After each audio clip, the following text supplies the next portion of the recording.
And we are on. Good evening, good morning, good afternoon, whatever the case may be in this bright, wonderful world we are living in. It is the Aloha Hour. I am your host with the least, the most. Good morning, good afternoon, whatever the case may be in this why? Honestly, it's like it's not that hard. It's one button. It's why do Of course. Anyways, Mike Miller, Blacklist Universe, Aloha Hour, effervescent, ebullient, Earl Grey. I don't know. Edwin Boyette.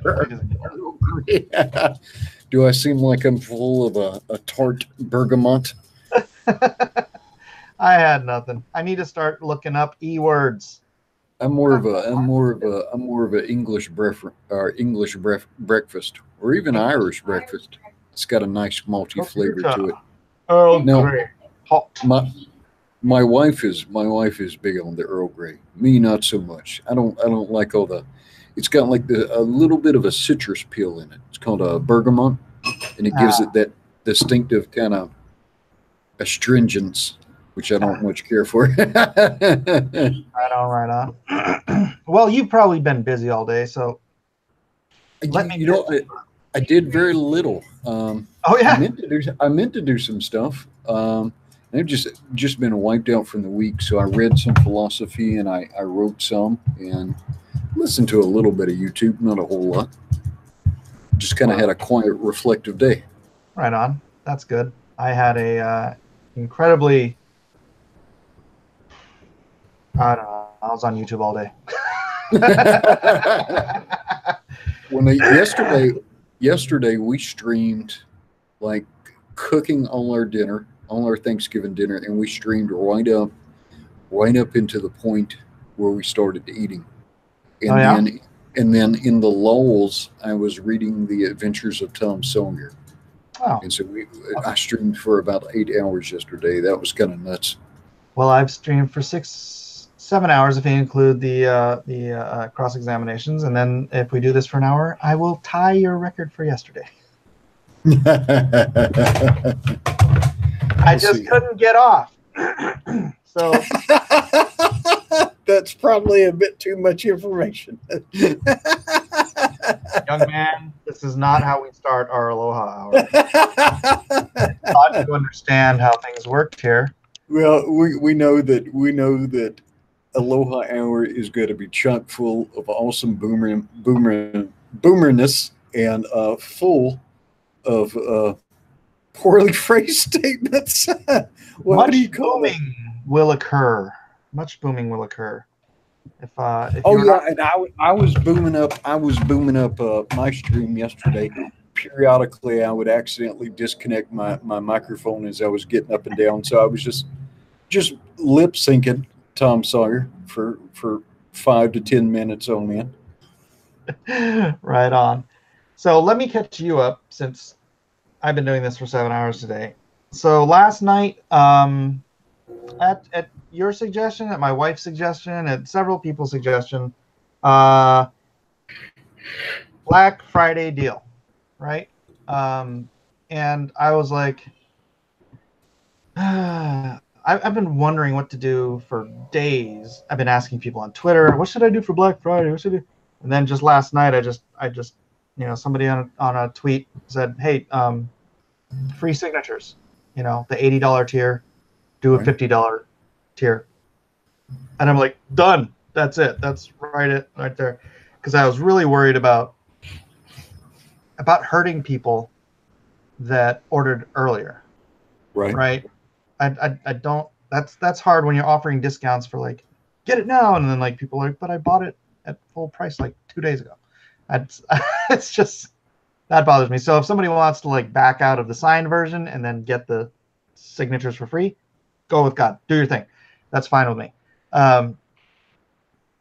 But so it was like last minute. I was already in bed. I got up to tell Elijah to go to bed because he was still playing video games. He goes to bed, and I come in here and I'm like, oh, Black Friday. And so I did the thing. I sent out like 4,000 emails. I advertised where I could. I blah blah blah blah blah blah blah. And man, I was at 17,000 last night. I know I just told you this, but this is for the sake of people who haven't been here. I was at 17,000 before I went to bed last night. It is over 23,000 today. Oh, let's do something since we've got a small audience and you've been streaming all day. Model 316 says he has to go to bed. Model 316, happy belated Thanksgiving. I think I said that yesterday, but thanks for hanging out and saying hello. Yeah, happy Thanksgiving, Model, and everyone. Thanks. I didn't stream yesterday, so happy Thanksgiving belated. And now we may wish you a joyous Christmas, Hanukkah season, etc., etc., etc. Are you making any dreidels out of clay this year, or dreidel? We don't do that. No, maybe out of silly putty. No, you can't do that either. No, we do. Baruch atah Adonai, and that stuff. My wife reads it, or she has it memorized. And we do the candles when we remember, and then my wife does the little gifts. So we do a very poor job of celebrating Hanukkah, but we do it when we remember. It's just we're a busy family. I don't know if you've noticed. So yeah, I don't want to belabor the whole Meg thing. This is the Aloha Hour, and I've been pimping it for 6 hours today. I didn't pimp it on the first show, but just the fact that this has been literally, even beyond my first day, this has been the biggest day of this campaign. God bless Black Friday. Well, don't bless Black Friday. bless your loyal fans. Bless your loyal fans, and bless a spirit of Thanksgiving, right? And people reaching out and supporting good things. Yeah. Fine, straighten me out, Edwin. Well, we externalize things sometimes, and we attribute things to big forces. But ultimately, I think a lot of stuff comes down, at least at this level, to individual interactions with people, and showing that appreciation, showing that differentiation. Man, this package is quite a lot of comic book for the money. Quite a lot of 3 comic books for the money. Yeah. The thing is, we're like John was saying, it's like someone's gonna have to take the risk and see what happens if you launch in the middle of November. It's like I didn't have a clue. I'm befuddled because I'm blown away. I think the support is so incredible. I mean, usually it's like first day, last day, right? You have a spike, a really long trough, a little bit of dips in the middle, and then the last day. And here I am spiked, and like what today is like the biggest day I've had completely. So I don't know, man. I'm super grateful. Because I think I got nothing. You go ahead. Well, I think Comicsgate and Indiegogo and people's interactions with their individual audiences will contradict a lot of conventional wisdom about when to launch crowdfunded stuff. And you can see, if you look at the curves of different projects, a lot of projects build differently. And the more the complex it is, sometimes stuff will have weird peaks, right? As it settles in on people, what's actually being offered. And we've seen different things grow. And you kind of announced yours out of the blue too. So I kind of expected like a delayed peak for you anyway. right? There wasn't a whole lot of. I mean, you had talked about Meg some, and you had talked about you might do stuff, but I think I from didn't the exactly schedule it. yeah yeah from I was the like, time you I gotta pull the this pin on this thing. from the time you decided to do it to the time you actually launched the campaign, as far as I know, is only about a week or so. I wouldn't even say it was that long. I mean, Yeah. obviously, I had intended to do it for a long time, but when I picked the date, yeah, it was shy of a week. It was less. It was much less than a week. I was like, you know what it was? And my gosh, you know what? It might have only been a handful of days because it was when I heard the Meg Blu-ray comes out Tuesday. I'm like, crap. I have to launch this thing by Tuesday. It's like I have to try to catch some of the mass media wave. I don't know if I caught any of it, but Though, but looking at the names who are buying your project, how many of these do you think? How many of these do you think are coming towards you or stumbling upon you from an external source, and how many of these do you think are loyal Mike Mike Miller and Blacklist Universe fans? um, I would be willing to bet it's about 95% loyal Mike Miller Blacklist Universe fans without even parsing the data. yeah. Well, if you don't want to go to the data, that was the interesting thing because a lot of it is, dude. I am number 3 right now on Indiegogo's trending. On comic books or No, on Indiegogo, the oh, entire. nice. Let's see. I'm looking at the names. Yep, see these names. These are all very familiar names going down. Yeah. Well, the thing is, the people who respond the most to the email blasts I send out were the 1,900 or so emails I have specifically from Lone Star. Right. So I think I got like a 35% opening from them and almost a 7% clicking. So almost 7% of those ones clicking, which if I did the math, it'd probably equal out pretty well. But yeah, no, the Lone Star people who are already part of what we're doing here, right? Those are the people I reached out to with this, and that's been my highest response. So yeah, you're going to see a lot of the same people that you saw. I tell you what you need to go ahead and commit to doing tonight, right now, without equivocation, is you need to commit to bringing Six Gun Samurai into the Blacklist universe. Oh yeah, it is. All right. Have you said that it's explicitly that the Six Gun Samurai, you're going to tie him in, and I guess there's a natural tie-in point with the with Lone Star, yeah. Yeah. So Six Gun Samurai in the second series, he's involved with Teddy Roosevelt and Dr. Livingston, which I'm not going to explain how, but that sets up the entire Unknown Soldier program through which Lone Star is birthed. Not birthed, Good. but yeah, for absolute sure. All right. Let's see. Aldous on the forum.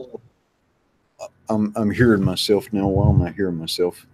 Did something get boomered? You sound fine on this end. I don't know if other people are getting an echo. If anybody's getting an echo, type 1, I guess.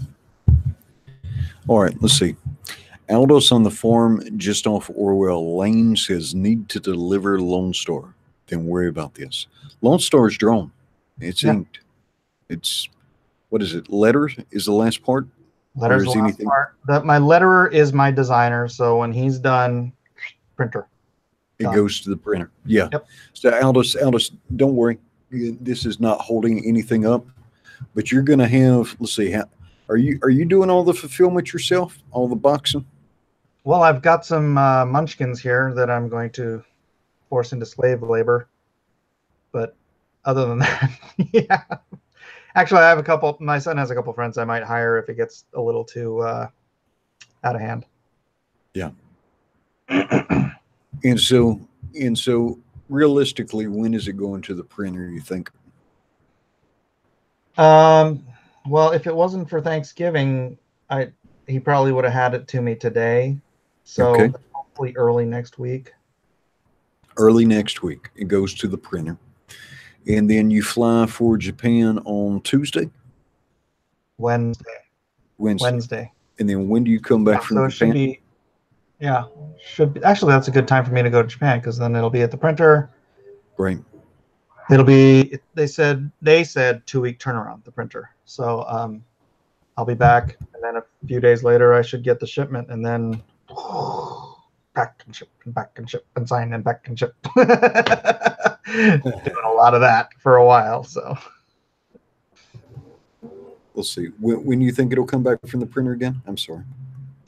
2 weeks. So say this Wednesday, Bill gets the files to the printer, then just add 2 Wednesdays to that.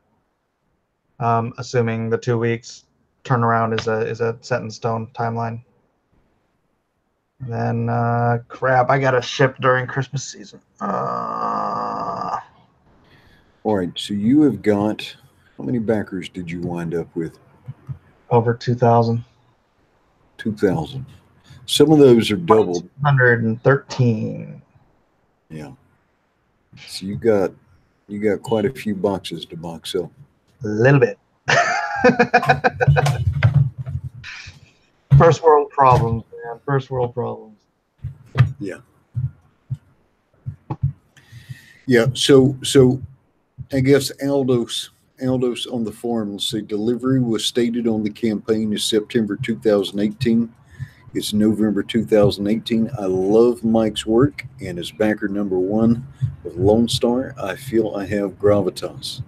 Gravitas is maybe not the right word there. I think standing would definitely be a good. So what consolation would you offer Aldous on the forum as backer number 1? Backer number 1. Well, I obviously misjudged. Primarily because I didn't realize that I wouldn't be able to work while I was campaigning the first time around because I was just campaigning like nonstop for a month, and so I didn't get anything done. And then like as soon as I was done with that, I got on it, got it done. I should have pushed it further out. I just expected I expected more of myself, so nothing much I can do at this point. Right. Do you think you're better equipped now through the experience of this first campaign to gauge the time requirements of having to draw and be your own? I'm not going to do this anymore. I'm hoping that with this campaign I'm on right now, that I will have enough money to survive on to get the next book done before I bother with Indiegogo. I don't want to do this pay me to do the work thing anymore. I want to get the work done and then do the Indiegogo. I want to make sure this kind of thing doesn't happen to anybody from my end anymore where you're waiting for months to get your stuff. I want you to get it. I want to end the campaign. I want to go to print. Bam. I don't want to deal with this anymore. I don't like putting people in this position. I don't like having myself in this position. I just want everything done, and then I can just focus on the campaign rather than trying to juggle campaigning and drawing at the same time. So that's my idea. That's my plan. I'm not. Let's see, Aldous on the forum, and this is part of it. Part of having disclosure to people, because don't want to make excuses, but you can explain. He says, I'm cool with the delay. It's the second campaign that rubs me wrong. I hear you. The second campaign, though, and I think I can answer this. I think, and you jump in and tell me if I'm wrong. All right. The second campaign, because it is primarily ready to roll material, doesn't detract from the fulfillment of the first campaign, because before the campaign was launched, all of the material had been sent out to the colorist and to the letterer. So the second campaign. Now, I kind of think I understand what you mean by saying, all right, you're coming to us again. You're coming to us again before you fulfilled the first one. I get that, and I know that some people are extended, but being able to finance this, once you go indie like this, there is no revenue stream from some other source. There's no contracted work. I mean, you do your covers, for Game of Thrones, but that's not going to pay your mortgage. It might pay your power and maybe a week of groceries, but that's not paying your mortgage. Yeah. And fortunately, coming into this, you were, but because of the way work had run and because you hadn't been paid for the Meg, and you essentially spent what, 4 months working on stuff that you didn't get paid for. Pretty much. You were financially very extended, right? Financially very extended. And so by doing this work and actually getting paid some for Meg, you will now be in a better position going forward to deliver even faster. And we probably will not see a repeat of 2 open campaigns again, right? Is that pretty realistic? Unless leaving like this, I might leave this open until I sell out of these. Like if I'm going to overprint, I might leave this up, because these aren't like, special limited edition first issue, blah blah blah. Except for the Meg, it's an Indiegogo campaign only. Leaving this open as a store, I mean, Indiegogo is designed to set up to leave these things open as a store so you can continue to make revenue off them. So it could be that I have, I don't know, 2 years from now, I could have like 12 stores open so that people 12 stores, right? Yeah, constantly buying stuff, but it's not the same thing as running a campaign. Right. Let's see. All right, couple things here. Got a super chat.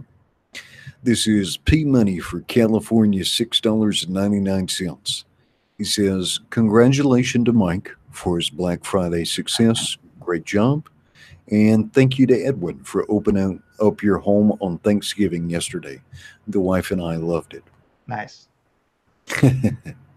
All right. And so I guess here's the big thing. Here's the big thing. I think this is the crux of the matter for Aldous on the forum. And again, I don't mean to belabor this, but this is part of why people are willing to back some of these campaigns and invest so heavily, is because they have a certain expectation of access and transparency with the people. Mm-hmm. So when Mike gets Lone Star done and ready to ship, should I expect a week with no promotion on campaign 2 for packaging and shipment? I don't know. I guess what he's saying is he doesn't want to see when you've got books in hand. He didn't want to see you streaming for 6 hours at a time if there's nobody taping boxes. Well, I can hire my daughter. I can hire 2 of my sons, maybe 3 of them, to be like packing and stuff. It's not going to take me a week to sign. I really don't even have that many books to sign. Just the signing and the assigning and whatnot. It's not me by myself. Heck, my wife can help. I can have this little army of people. That's why I have children, so that they can. Well, I think you're help going on the farm. Now it's to help on Indiegogo. During the fulfillment, if there's going to be streaming, probably at least of an hour of it needs to be your wife taping boxes. And I think that will satisfy. Well, I'll probably live stream me packing boxes. But that's legitimate. This is, and I think some of these pressures ease up when a lot of these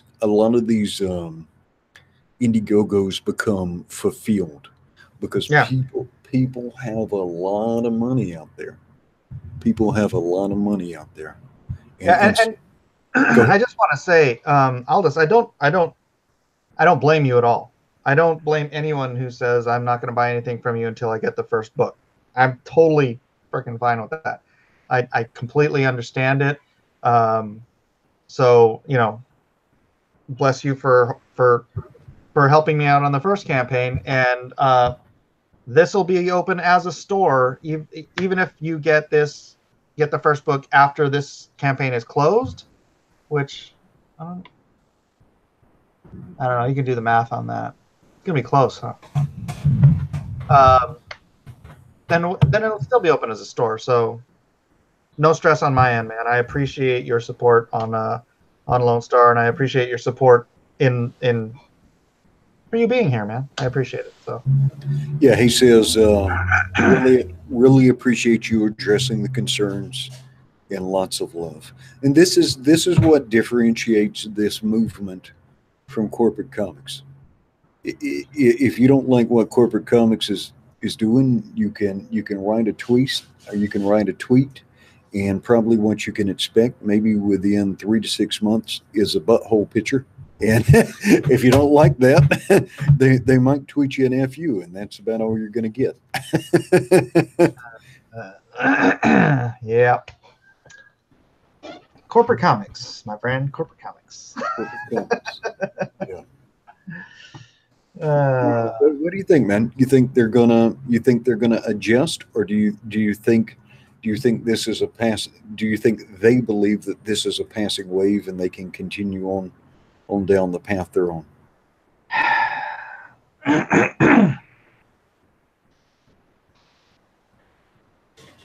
I think the people who are bought and sold SJW shills they can't change without the miraculous. But I think that it's entirely possible for bean counters and suits to come in and say, you guys don't know how to run a freaking comic book company. You're trying to use this as a political platform. We're trying to make money. You step aside. Here's someone who knows how to freaking produce. Gosh, geez, put Jim Shooter back in charge for being, entertain your fans, build your brand back up from. But it would take the suits, not the creatives, and it would take the suits to put different creatives who have the right mindset of this is a business, not a platform. Do I think that's impossible? No. I wouldn't put money on it, though. Well, I think some of the current worldviews, this existential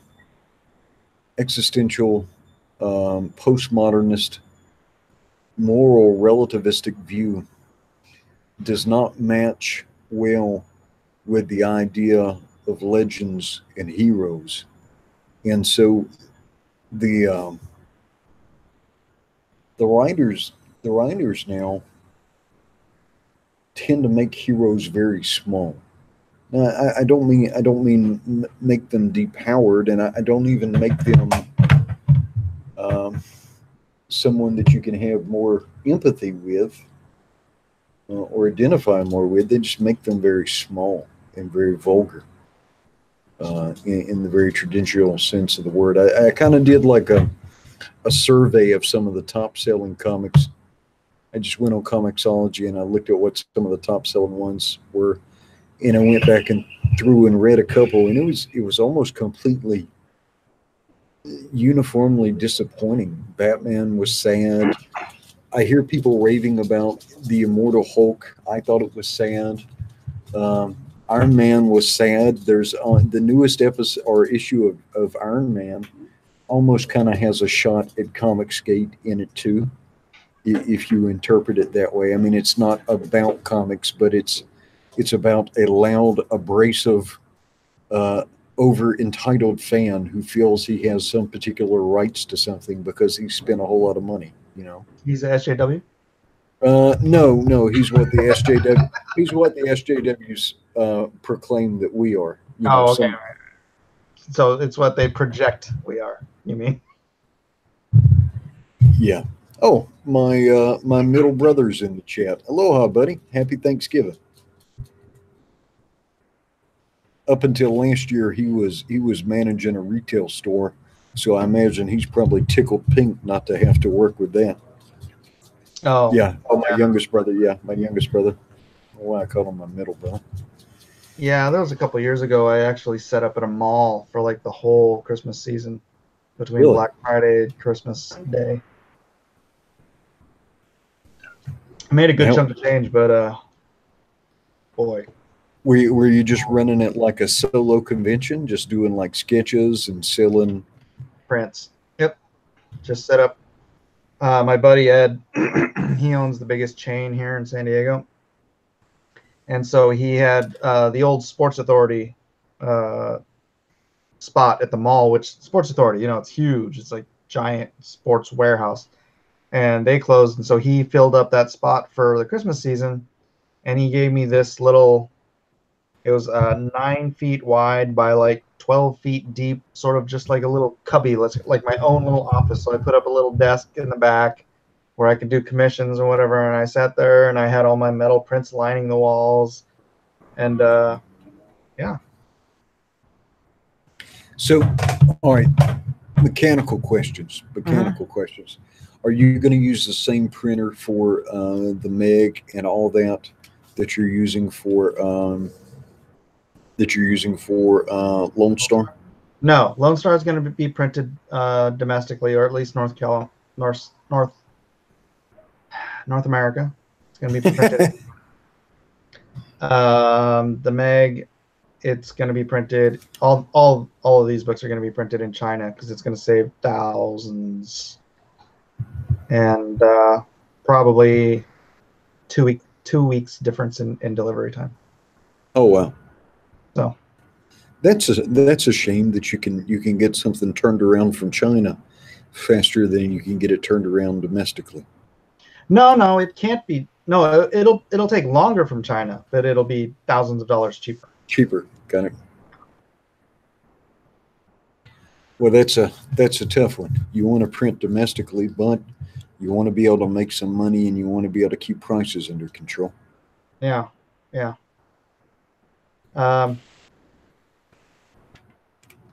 Yeah, we'll keep working that out. Well, maybe as Ethan goes forward and gets things, starts getting things printed, and maybe as all caps goes, maybe you guys can form some sort of association to secure some cheaper printing rights. I know some companies, if you would be willing, if they know that they're going to be able to have your business, that you'll be able to negotiate a better rate because they'll want that volume, right?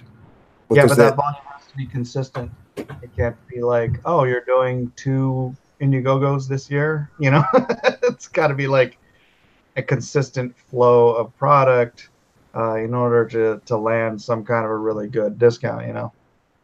Right. Well, even if it's a small discount, though, over enough copies, I mean that does save a substantial amount of money. Yeah. Yep. And that'll leave more money in your pocket and allow you to control cost. Oh no, Eric says I'm not MAGA-ing very well, Mike. You're not MAGA. How come you're not MAGA? Making America great again. Oh, because you're outsourcing and offshore, and I hear you. I hear you. Yeah, but maybe if I make enough that if the thousands of dollars I saved isn't going to be that big of a deal. Oh, dude, I read an article today. Apparently, because China likes to keep things in line, they've actually been having to crack down on Marxist students because they're too radical. What? Yeah, yeah, they're too disruptive. So I guess even China has SJWs, and they're not going to put up with that. They're gonna start liking their Christian slave workers better. Man, boy, but have you seen how China has this social rating, right? And if you're so they observe the social score. It's almost kind of like a credit score, but they observe your behavior, your participation, the things you do, Paying your bills. paying your bills, and if your social score drops too low, you can't fly, you can't do certain things. Get travel. Yeah, Renew your license. yeah. They will lock it down. The technology is allowing these people to create these surveillance states and these totalitarian control that, like Orwell and such, only would have dreamed of. It is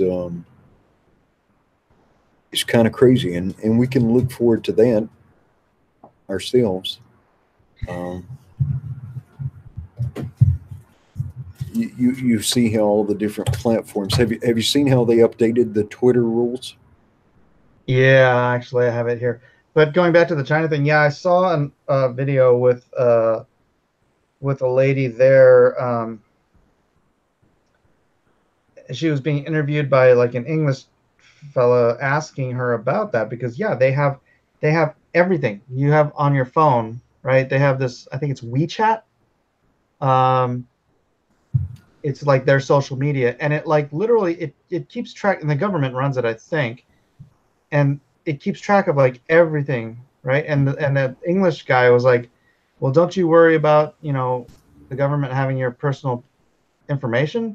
And she's like, oh, they have all of our personal information anyways. I'm like, wow, you're just so used to it you don't even care anymore. And I'd like to thank Ben Hansen and Chris Evans.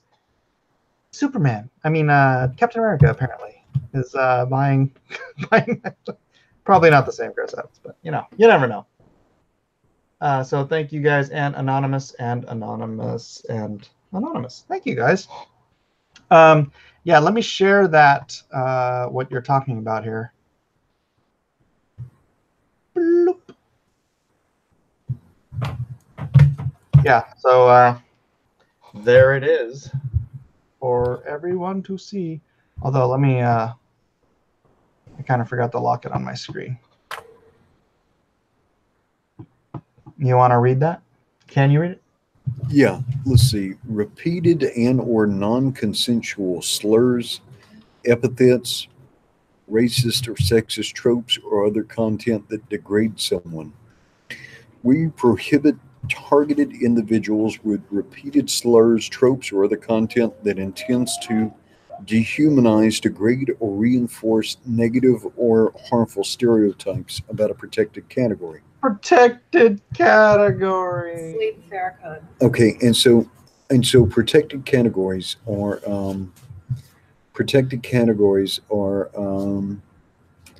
would be religion, race, ethnicity, gender, age, Preference. yeah, and so like if someone was like one of the anti-comic gators like to call me Gramps and stuff, and so I suppose if she did that again under the new rules, I could say, hey, you are Ageism. You're engaging in dehumanizing conduct. I think if you ever report any tweets now, that you would want to reference the language, and I would lead with dehumanizing or degrading or reinforcing. I would use the language exactly as it's listed here. Dehumanize, degrade, or reinforce negative or harmful stereotypes. Yeah, read that last sentence. What is the last sentence? Okay, this includes targeted misgendering. Okay, I guess targeted means specifically towards a person, maybe repetition, or dead naming of transgendered individuals. Do you know what that means? Yes, I do. Yeah. So I had to in this instance, dead naming, and this is language of their own invention. Yeah. But dead naming is referring to a person in a public, either a direct or indirect communication, referring to them by their private name No, no, no. It's or by referring their to, previous name, rather their yeah, previous name. their given name rather than their Yeah, chosen name. yeah, Like rather than their Brian chosen. Visaggio. I would be in trouble for saying Brian Visaggio.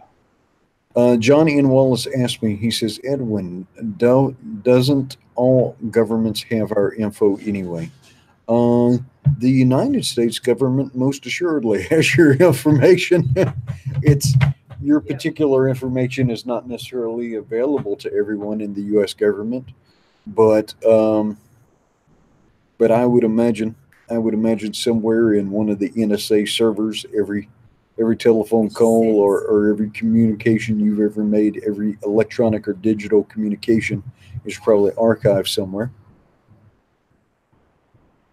The internet never dies. All right. Now,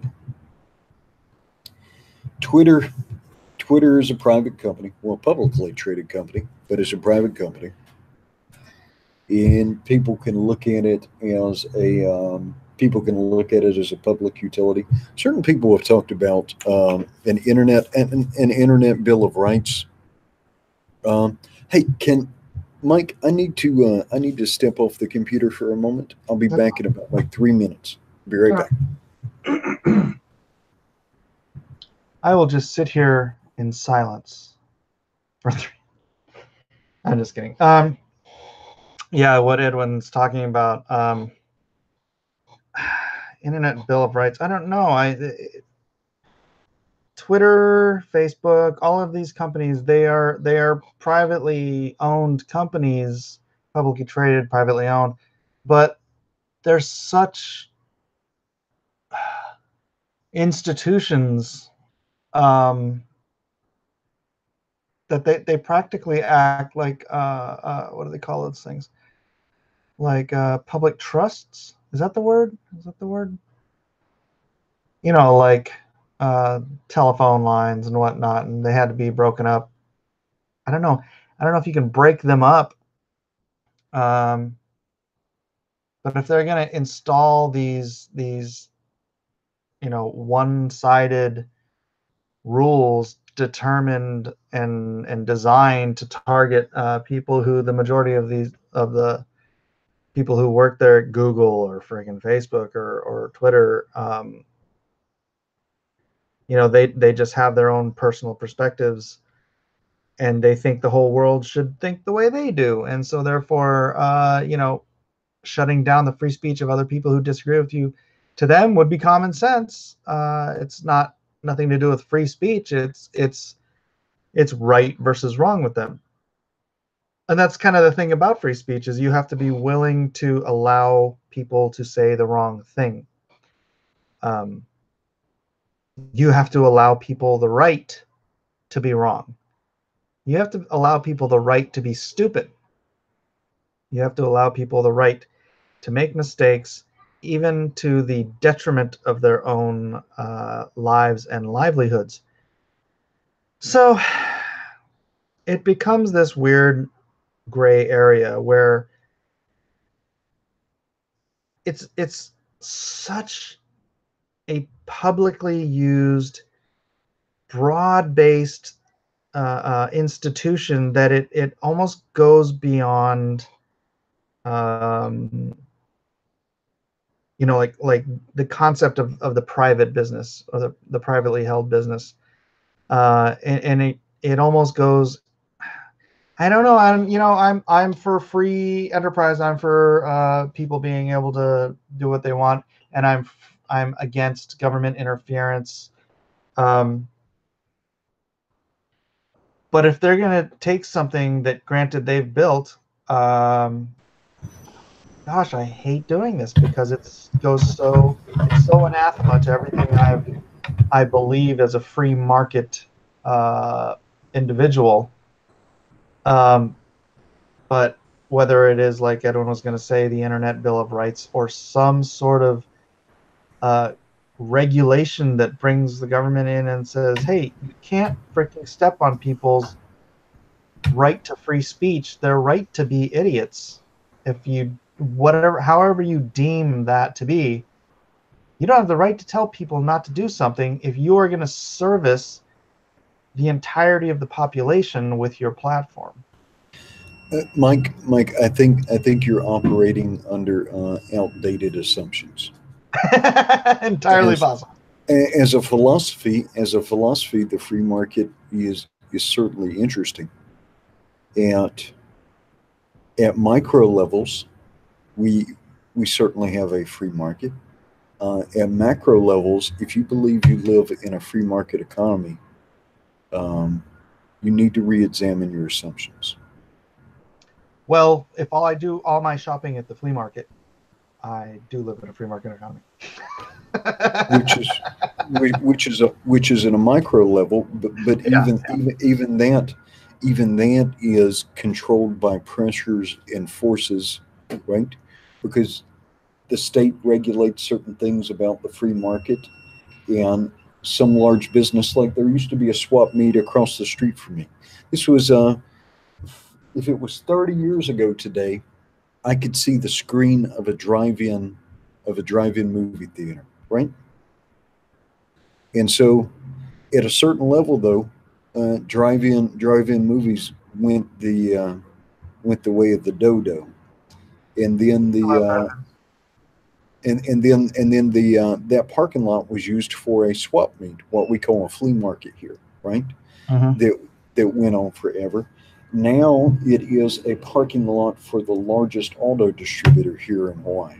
Okay,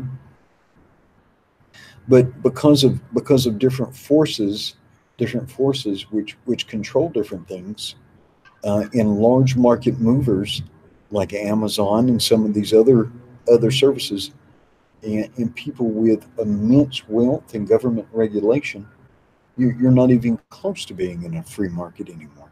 We have a free market to a degree we have a free market to a degree for our hedonistic pleasures, but not even that. What sort of cell phone do you have, Mr. Miller? Note 4. A Note 4. Where was that manufactured at? Is that a Samsung? Might have been manufactured in Samsung. Might have been manufactured in Korea, but because of the manipulations and stuff, right? Markets themselves aren't free, because we're not. This is not Adam Smith, The Wealth of Nations, where you have comparative advantage anymore. I mean, to a degree there is, but the way taxes and subsidies and tariffs or lack of tariffs work, it's not reality anymore. You don't live in a free market economy. Well, it's not absolute, but it's not absolute, but and I grant you that I am an idealist, in that sense, that I would like to function under a maximum possible functionality of a free market. right. And I obviously I know that the market is skewed by government regulations and crony capitalism and et cetera and et cetera, et cetera. But I still will hold to the ideal that the ideal is the free market, and the closer we get to it, the better we are, the better off we are. Mm-hmm. Well, and even the idea of I'm getting that YouTube artifact where I'm hearing myself again. Okay, it stopped. That must just be a weird YouTube thing. Yes. It's the government listening in on you, Edwin. even most of the history of the United States was not spent in a free market economy. Do you know when the United States economists and in various figures started pushing the free market economy idea? It's after World War II, when we're the world's only source of industrial goods. Hmm. Prior to that, for the whole entirety of our nation, we had been very much about protectionism and tariffs and so forth, right? Well, okay, but that's, yeah, protectionism, global free markets and an insular free market. I mean, they can still both exist. They're not necessarily contradictory. Okay. Now, so under this idea of free market, then goods should be produced at the place where it is the cheapest for them to be produced, right? Well, That's what free market means. It means I now. know. I'm just worried you're trying to get me into a trap, so I'm trying to think. I'm playing chess here. Well, no, don't play chess. Let's just talk through this. Let's just talk through this. This means Yeah, Allah, the invisible hand. Then yeah, in all right, so theory. I grew up in Smithfield, North Carolina. Used to have a textile plant. When I was 14, I lied about my age and I got a part-time job on Saturdays going to clean these looms. And I wound up being like I think I was a foreman of the cleaning crew at like 15 years old. My best friend's grandmother growing up, his father went on to become the first black judge in our county. She worked at this textile mill. And this is how she put her son through college, and he became a lawyer, and he became, and then went on to become a judge and so forth. My friend is a computer scientist now, works for a large company, has done well for himself. I think his twin brothers he's got two brothers that are twins, so it's not his twin brother, but his brothers that are twins. I think one of them is a highly paid professional. The other is it's like a research chemist. Okay. And so this textile plant essentially immensely funded the uplifting of this entire family, right? And then in about it would have been about 1989, 1990, the textile plant shut down. Because how are you going to, even in small town rural North Carolina, where you have OSHA controls and you have EPA controls and people, even if comparatively the wages are low at this textile plant, how are you going to maintain that when you can pack off a plant to Taiwan or to China or to Bangladesh, where you can pay somebody essentially their yearly salary might not even amount to a month of the wages that you would have to pay to an American, right? Even a low-paid American. And this is one of the consequences of the free market.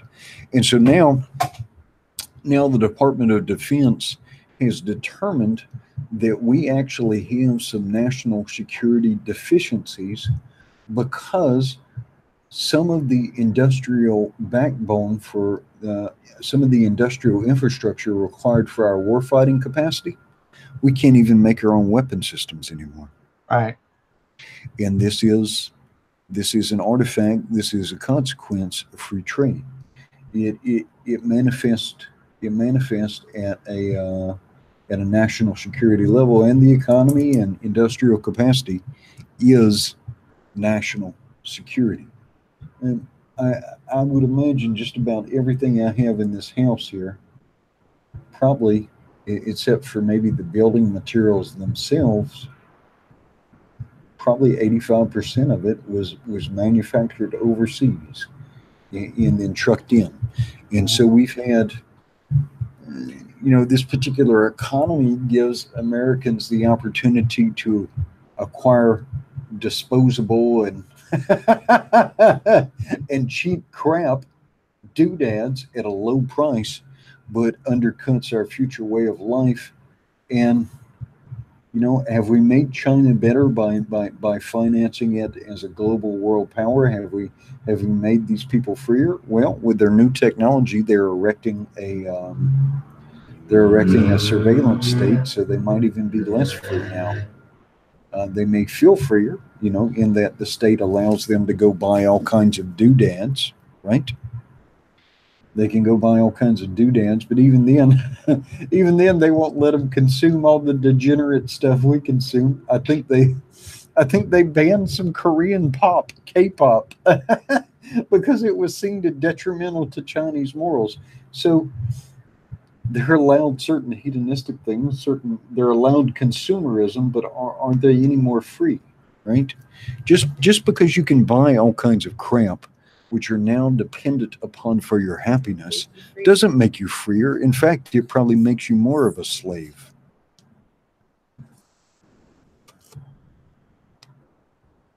Sorry for the spiel. Well, I don't know. I mean, all of that crap becoming so cheap has raised the standard of living in our country and probably in most Western countries. Um, I mean, to the point where there's essentially no such thing as poverty in America. Certainly no such thing as real poverty. You basically have to be living on a street to be in real poverty in this country. Not that that doesn't happen. Obviously, it does. But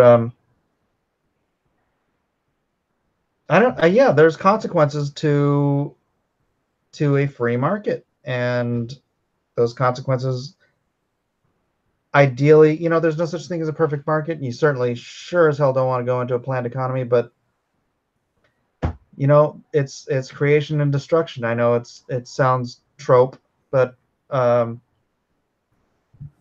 that's what it is, and that means that some plants are going to shut down, but other jobs are going to be created. People have to gosh, it sounds cold, but you know, you got to deal with it. You got to figure out new avenues, new markets. Say like with the textile manufacturing, what if rather than going into the heck was that? I don't know. Rather than you know, going the one direction with the mass-produced textile stuff that most factories are doing. What if you go another direction? You start producing more freaking niche market stuff and trying to find different. I don't know. You got to use your imagination that in that sense, and maybe there aren't enough people with enough imagination. I don't have a simple answer because it's not a simple problem. The free market will ultimately help the most people, even if that means that some people get hurt in the process. That's just, I mean, that's life, you know, and it's a very flippant way to say it, but Well, okay, I understand what you're doing now. You're using the word capitalism and free market interchangeably.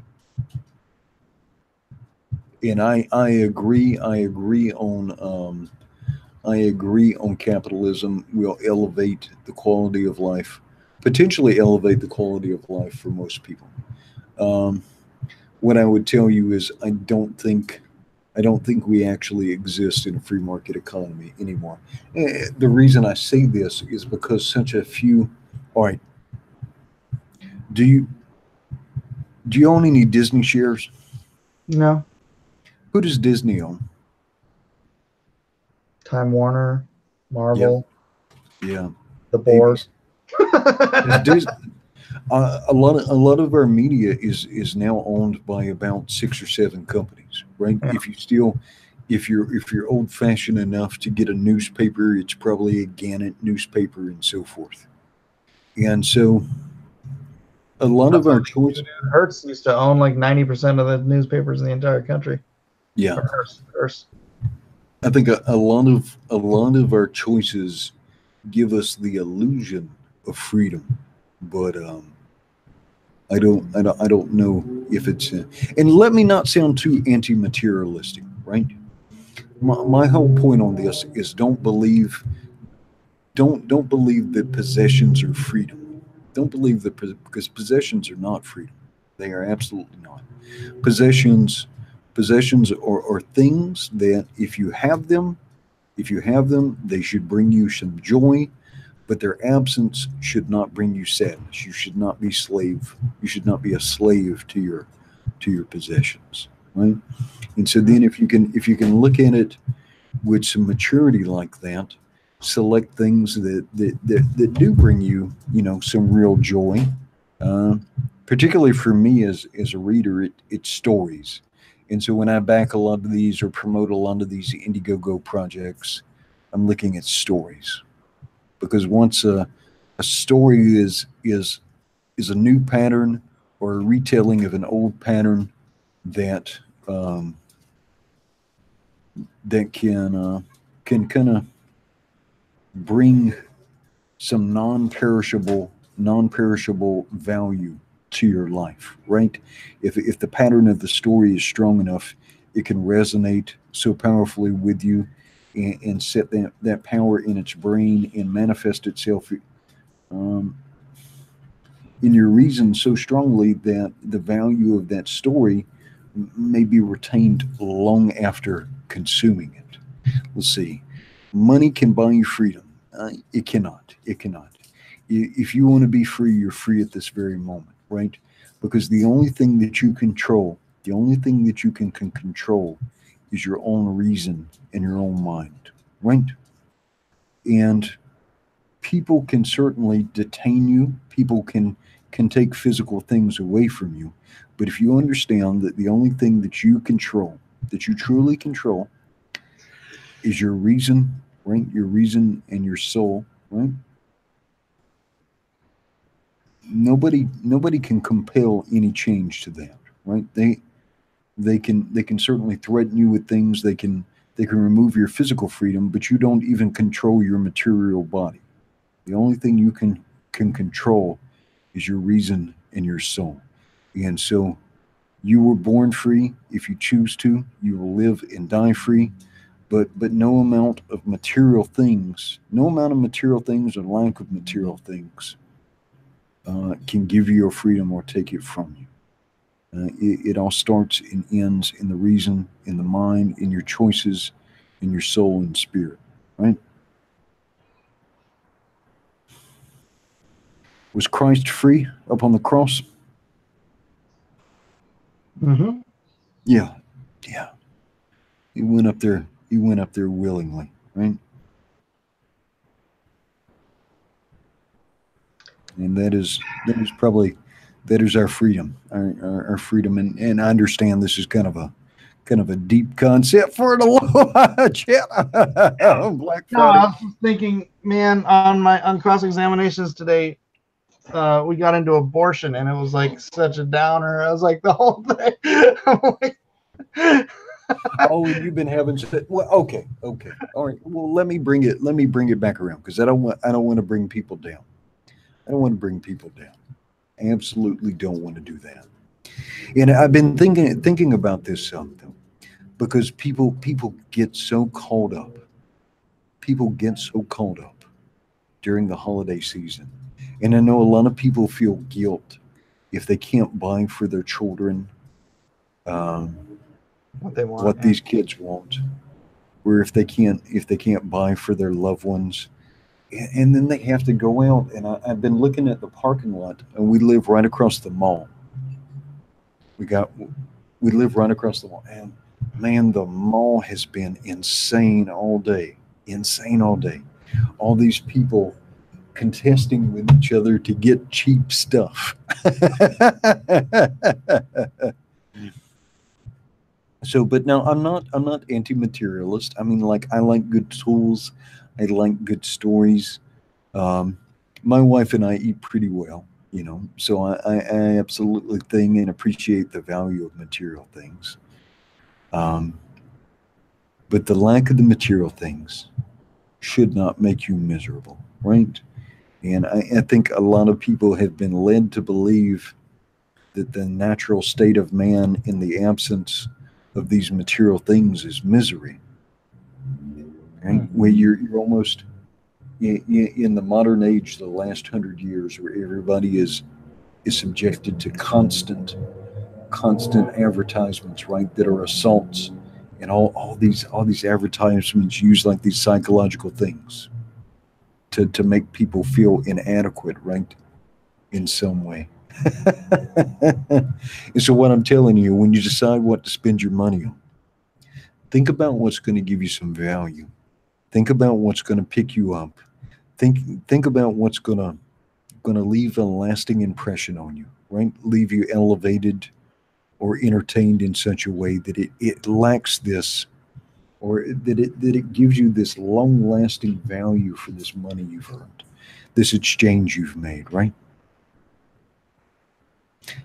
Calburst 66 says, "Take my thousands of books away and I will be unhappy." In fairness, I am not a collector. I am a reader. So I don't have the impulse. But yeah, I know a lot of people take great joy in their collections. And again, I'm not trying to remove anything from you. If you enjoy that comic book collection, God bless you. And I know it helps employ a lot of people, and it gives you something of value. I mean, obviously you're here. If people were here with us on a Friday night, a Black Friday night, I'm sure probably 95% of you are comic book collectors. Yeah, a good number of them. Yeah. I just kind of want to focus it back on, happiness, and happiness is gratitude. You know, whether it's gratitude for your thousands of books or gratitude for your sleeping bag, you know, wherever you are, however much you have, however much you don't have. I said it earlier on cross-examinations. You can have a rock for a pillow and a newspaper for a blanket, and if you're grateful, you're happy. Yeah. You can have a $10 million home with gilded doors and diamond mirror, whatever, and if you are unsatisfied, if you want more, if you're not thankful for that what you have, you're miserable. It's not what you have or how much you have or what you lack or how much you whatever. Gratitude is what makes a person a happy person. Yes. So, I'm glad for what I have, and that's an easy way to start. One thing that is nice about the Indiegogo is that so much of the middle person is removed, that when you're giving people money for their projects, you know that most of your money is actually going to that person. It's more of a direct connection.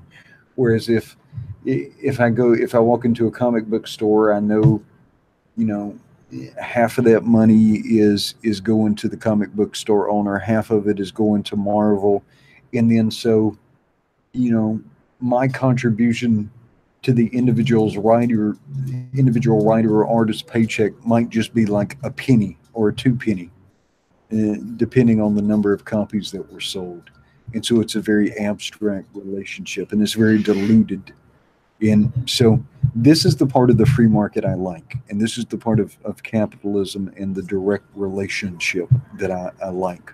Removing the barriers of connection and interaction with people, and then being able to see the fruits of that money, right? The fruits of that exchange. Yeah, Like in your case, allowing you to do more books, or pay your mortgage, or feed your 24 kids. Yeah, and this is the creative destruction I was talking about. We're watching the destruction of the traditional comic book market due to their own inability to read the fandom, read their customers, listen to their customers, and out of that we're creating a new market and we're serving that market, and the market hasn't died. The market has simply stopped buying books for the last 20 years. More and more people have stopped buying books. They're still there. They still love comics. They just don't love the options that they've been given. And so we are creating a new market. And thank God I'm not just getting a 5-cent royalty on something that took me a month to draw. If I sell you a book for however much, 15 bucks, 20 bucks, 30 bucks, 50 bucks, whatever tier you're interested in, thank God, other than printing and shipping, the rest of that goes to me. Well, coloring and lettering and editing. But the bulk of it goes to me. And somebody asked me, he's like, well, why don't you just go through a publisher? I'm like, well, if I went through a publisher, I would only get, depending on the deal, but 50% of the profits.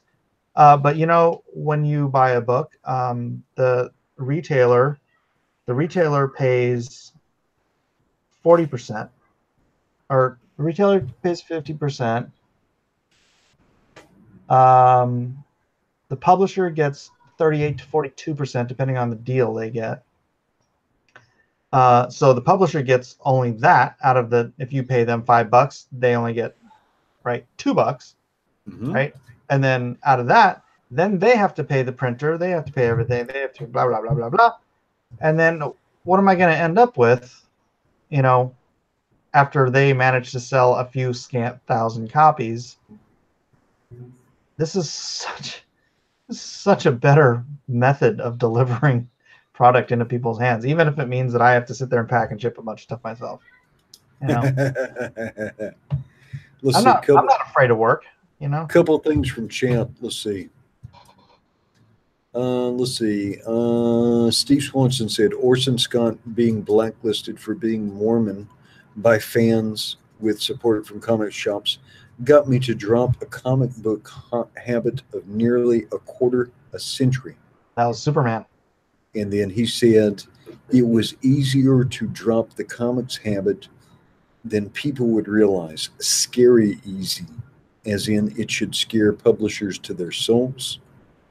FP Sonny says, listen to me, Mike. Do hentai Indiegogo. Don't do hentai Indiegogo. And then he comes back again and says, do hentai, Mike. Don't leave my money on the table. Yeah, I somehow I don't see Mike doing hentai. And I'm not hip to all the Japanese stuff, but I think hentai by default like an erotic. Erotic content. Yeah. I don't want to Google it. You don't want to prostitute your talents in that way. Negative. I mean, I wouldn't even do a cover for Slick Jimmy on what's that, Little Girl Lethal? Yeah. And it's not pornographic. It's just too risque of a character for me. Yeah. So yeah, and I promoted him because I like him, but I make sure to caution people. I'm like, this book may not be for everybody because it's kind of risque. Yeah. Well, he came on the show tonight. And he's good extravaganza. He's a good dude. Slick Jimmy is a good dude. Yeah, and it's a great looking book too. So, and this is something I've had to reconcile myself to.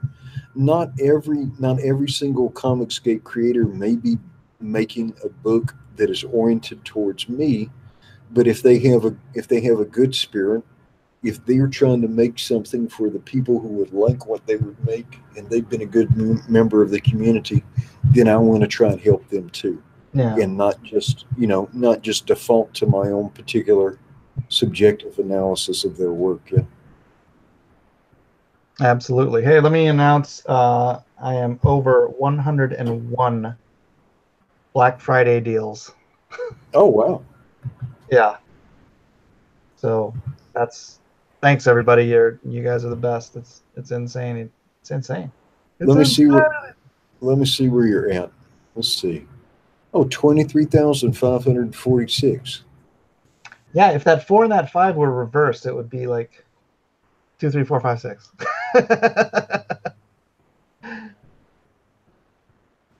Yeah. Well, the PDFs are not selling at all. I guess all your fans want the physical copy. Yes. I think some people got 10 people got the 3 digital PDFs. Well, that's really quite a good deal, though. Yeah.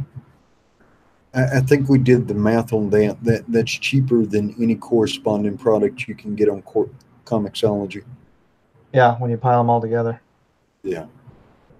Yep. All 3 graphic novels, 65. Yeah, wow. I mean, think about that. I had the all 3 graphic. Okay, well, granted, I got a lot of returns for the all 3 graphic novels today because it's the same price as getting now the all 3 signed. So I didn't lose any money. They're just like, I want the signed ones now. No, that's fair, though. That's fair. Yeah. Although there are still 24 people who apparently didn't get the note because they still have the all 3 signed ones and they could just knock $30 off their. I probably shouldn't say this. Am I the only mod in chat? Well, hang on. Let me put some stuff in here. Let me drop the link to the Meg. I would imagine on Friday night, it's 9 o'clock in Hawaii. It must be 11 o'clock in California, and it is 2 in the morning on the East Coast. Yeah. This is probably the core fandom. Since we're talking about Slick Jimmy, though, why don't we put a link to his too? You okay with that? Yeah. And I'll here. He's done a lot to try and aid fellow creators and be a good voice in Comicsgate, and so. Hey, he got another one. 12. Yeah, so he got a couple of good backers. Marlboro Man. Since then, he was on the show earlier, and some Tim Quinn guy got some $260 tier. That was pretty good. So he made a little bit of money tonight. So this Little Girl Lethal, for anybody who wants to check it out. I'm not going to scroll down too much because this is the Aloha hour. But go check it out yourself. He's great design, a little risque, but beautiful stuff. So do check her out. And then here's the Meg. Thank you, Steven Swanson, Ben Hansen, Chris Evans. Well, I already said that. And then another one from Anonymous. Dang, Anonymous, you are so generous. That Anonymous, I tell you. Yeah. So there it is. All right. I don't need to. But I tell you what, man, it was kind of jaunting today. The contrast, because yesterday I was reading the Adventures of Mark Twain to my audience, or the Adventures of Tom Sawyer by Mark Twain, right? Mm-hmm. And if Samuel Clemens was alive today, regardless of what medium he decided to write, he'd be a world famous author, because he was an observer of people and an observer of like these granular moments of human interaction, right? And I have no doubt in my mind that he would be like a world famous author, even if he was just being born today, right? Just because of his blogger. He would be what now? A blogger. A blog. He'd be on YouTube. He'd be on YouTube, or he'd be writing for movie studios, and he'd be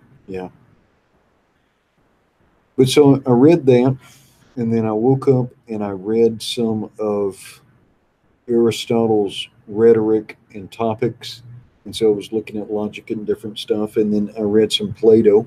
So I read some Plato, read some Rhetoric, and then I read like current Marvel and DC comics, and it just made my face hurt. I've never seen a group of people that seem to hate their own medium so much. Like if you're gonna write like these big legendary figures, these heroic people, you actually have to believe in the notion of heroism, and you have to believe in some sort of universal truth, some objective truth, right? And these people don't. It's all all this moral relativism and this postmodern bleakness. It's just they're all competing to be the best dressed thugs.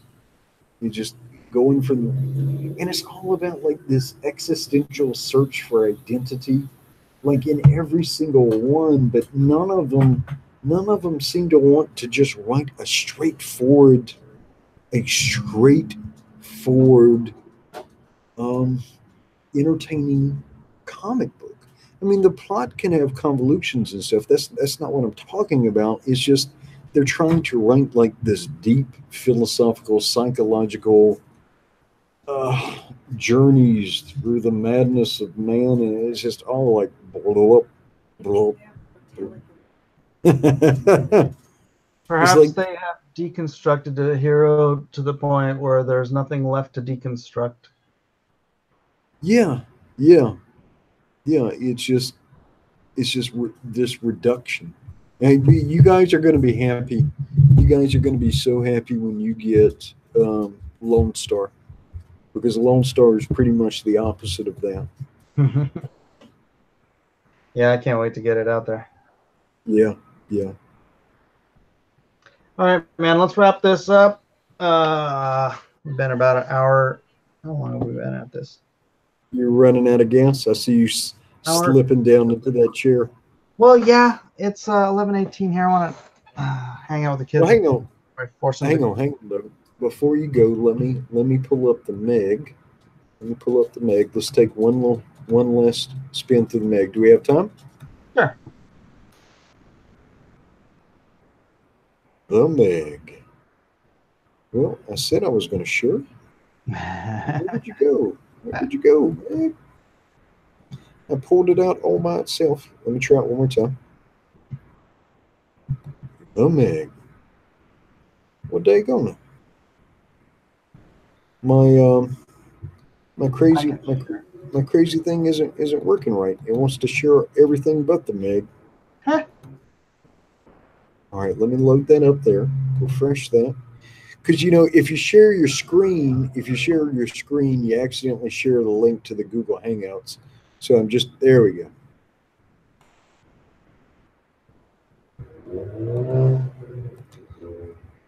There we go.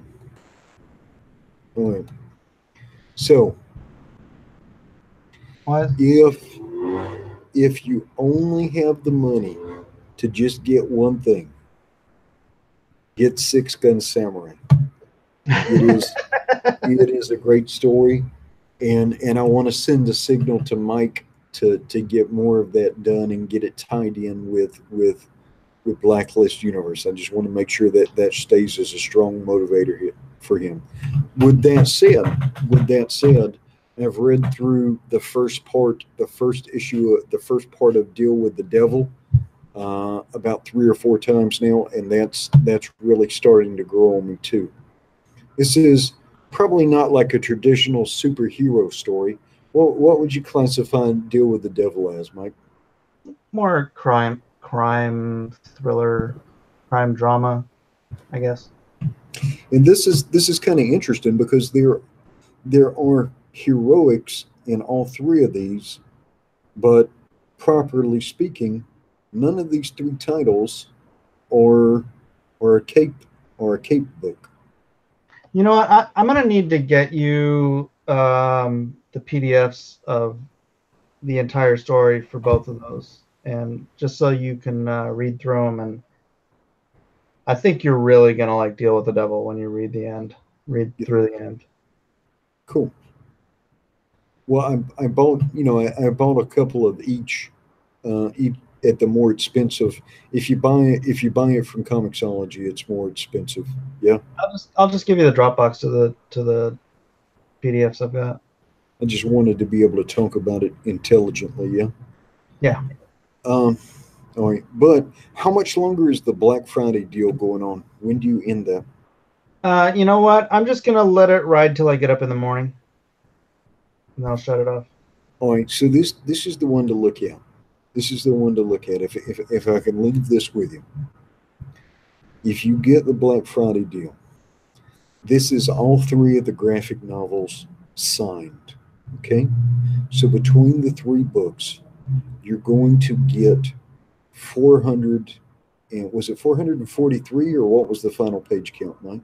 I don't know what the final page count is even going to be, because now that we're past 20,000, I'm going to start adding stretch goals, and I think what I might do is add pages to the books of like art and backup stuff and whatnot. Nice. All right. So what you're looking at though is essentially 8 cents a page. 8 cents a page. Okay. And these are for signed comic books. If you went down to your local comic book store today and say you walked out with Batman 59, which would make you all kinds of sad because Batman punches, Batman punches Commissioner Gordon in there. What? Yeah. Yeah, he's gone. Tom King has turned him just a couple of issues ago. He was proclaiming his deity to now he's punching Commissioner Gordon and beating the stuffing, beating the giblets out of Bane, who's pretending to be, dysfunctional. But anyway, if you walked out of there with Batman, you would get 24 pages, right, for $4. So figure you're probably, depending on your local sales tax, you're probably walking out of there, that's going to cost you $4.20. So you're looking at paying almost, what is that, 16, 17 cents a page? Because you only get 24 pages. You're going to get 3 signed graphic novels, over 400 pages of entertainment. I can personally vouch for the quality of SIXGUN Samurai and Deal with the Devil. I think all of you have had a chance to take a look at the Meg. This is probably going to be like one of the best values for your money this year. It is an amazing price, and I really like the SIXGUN Samurai, and I'm gonna. I know Mike has already committed in the past to making sure to tie that in with Lone Star, but I will continue to bully him and peer pressure him into getting that done sooner than later. But yeah, that's a great deal. All right, that's it. That's my pitch. Essentially, my pitch is I'm going to bully Mike Fred.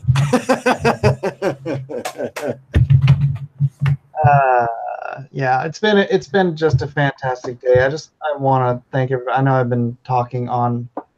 It's been over 8 hours now, just talking on YouTube.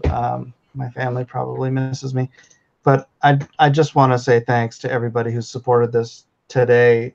This Black Friday, you could have been out at the mall punching people so you could get a cheaper alarm clock, but instead you were here with me.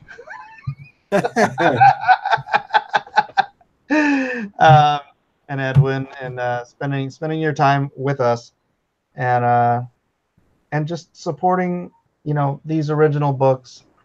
Darn, I slipped down to number 4. I like being number 3. That was nice. on Indiegogo.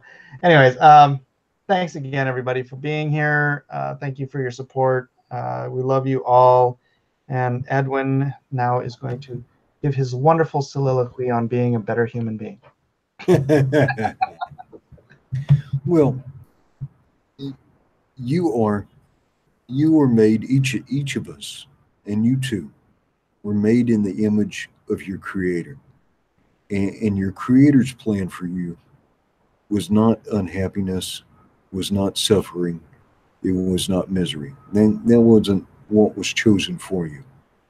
We each wind up wherever we are because of external factors in our own choices, but each and every moment, you have a chance to choose better for yourself, right? You have a chance to choose better for yourself. And if you decide, you can be a light in the darkness, you can be a candle, you can shine your light and share your light with the people around you, And again, as we enter this holiday season, you'll see people that are stressed out. You'll see people that are hurting. And do your best as you can to lift up the people around you, right? And to not get so caught up in the hustle and bustle and stressed out so much that you forget all the many things that we have to be grateful about. And I think Mike said this earlier. If you choose to embrace a spirit of gratitude, it can absolutely change your life and change your life for the better. And so I am very grateful. I am very grateful for all of you who decided to spend their evening with me and Mike. I'm very blessed to have the opportunity to spend the evening with you, and I appreciate it very much. Yeah, brother. Aloha and good night. Aloha, everyone. Thank you for being here. We love you. Lone Star Squadron dismissed.